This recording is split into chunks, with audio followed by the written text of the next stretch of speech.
hence introducing MQTT, which stands for Message Queuing Telemetry. You can go to mqtt.org for more information regarding MQTT protocol itself. However, we'll be discussing few small details regarding MQTT here. First of all, why MQTT? It's lightweight, efficient, bidirectional communication, set scale to millions of IoT devices, reliable message delivery. We'll be learning more on reliable message delivery little bit later. Supports unreliable networks, security enabled by default. Here is a small example of the subscribe publish architecture of MQTT. So we have to have two devices working in order to have MQTT working on our local systems. We should have a broker which will be running as a server, and we will have MQTT clients or a bunch of MQTT clients. When a server or the broker is publishing MQTT protocols, we can subscribe to a MQTT topic. A publisher then publishes a message to which all the subscribers can receive the published data. Here we have an example where there are two subscribers. One is a mobile device and another one is a backend service. When a client here, where a publisher, which is a temperature sensor, publishes its message of reading of 24 degrees to a broker, then this broker will publish those messages to all the subscribed tenants or clients. Now that you understand how MQTT works, you'll be eager to get it running on your local system. Before moving further, I would like you to get familiarized with the MQTT messaging block or the architecture of MQTT, which looks something like this. We shall not be getting into details of all the fields here, but I would like you to understand this byte 1 message block in detail, which I'll be expressing in this video. Starting off with quality of service. The MQTT quality of service is an agreement between the message sender and the receiver which defines the level of delivery guarantee of a specific message. MQTT provides 3 quality of service levels. We shall discuss each of them one by one. Quality of service 0 or fire and forget. In quality of service 0, the MQTT client sends or publishes a message to the MQTT broker without any guarantee or acknowledgement of the message delivery. Hence, in this scenario, the delivery will be at most once. Moving on to the quality service 1 in MQTT, which ensures at least one message. MQTT client, as expected, publishes a message to the MQTT broker, to which it expects a publish acknowledgement back, which expresses that the broker has received the message. Here, the MQTT client might send more than one message to the broker, hence we can expect duplicates, hence can guarantee only delivery of at least once or more than once. Publish acknowledgement packet can be visualized something like this.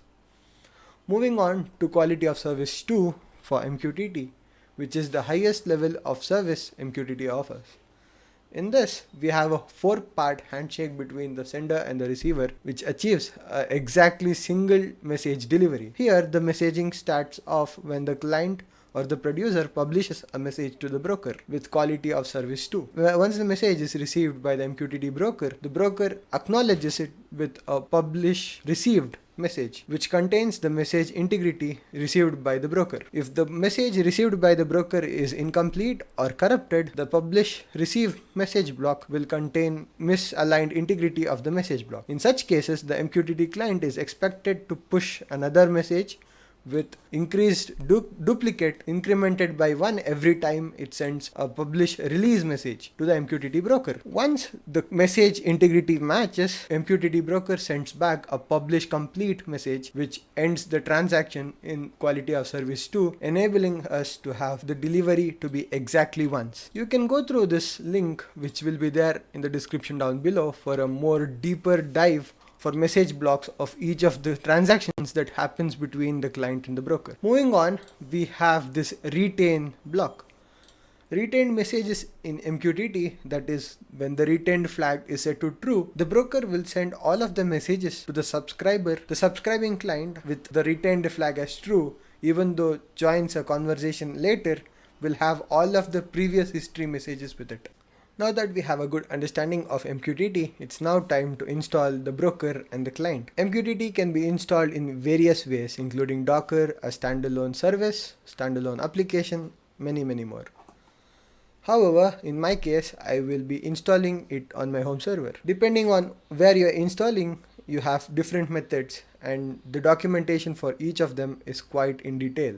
In my case, I'll be installing on my Windows home server machine. Hence, I'll be downloading this installer for a 62-bit operating system. That standalone application will be installing a MQTT broker service on our Windows machine. I'll be RDPing into my Windows server, and here we can see all the installation files. If installed correctly, you should see an mosquito.conf file, which is very important.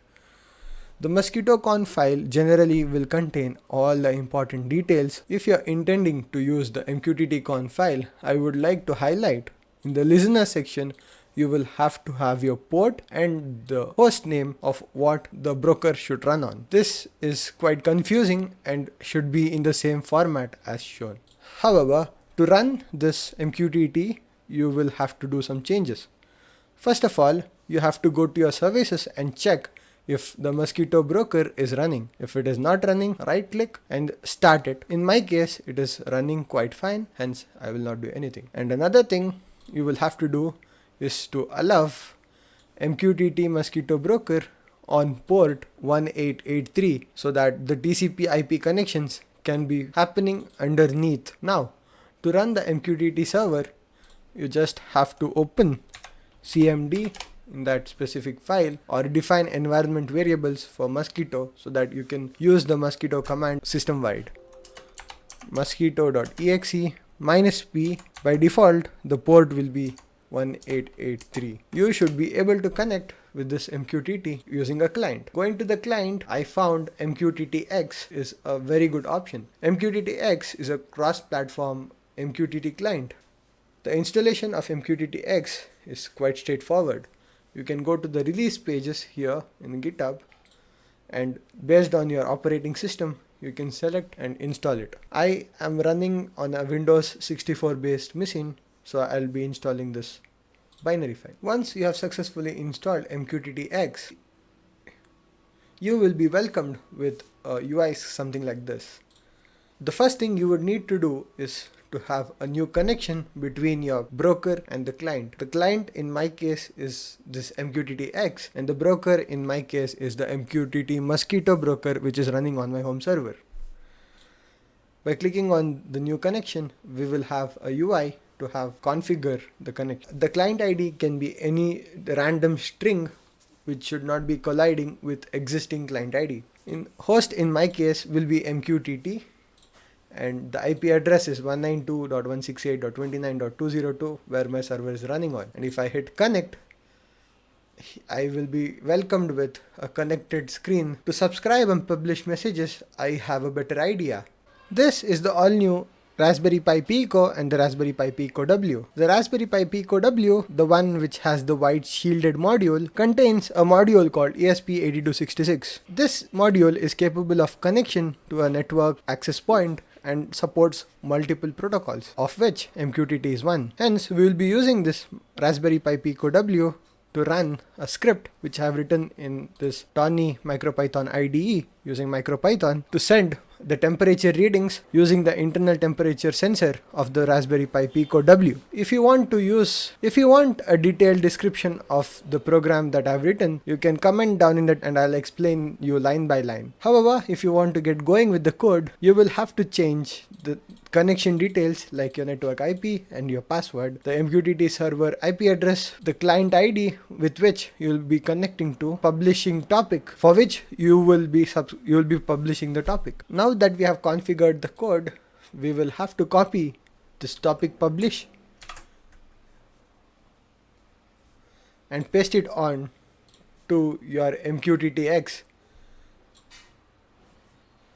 in the new subscription option, just like this. And then voila, you should have your temperature readings coming from the Raspberry Pi Pico W to this client. Not only that, you can have a mobile device connect to this broker of yours. Installing a client like MQTT client for Android, you can connect to the same MQTT broker and subscribe to the same topic. And you should be able to see the same temperature readings coming on your mobile too.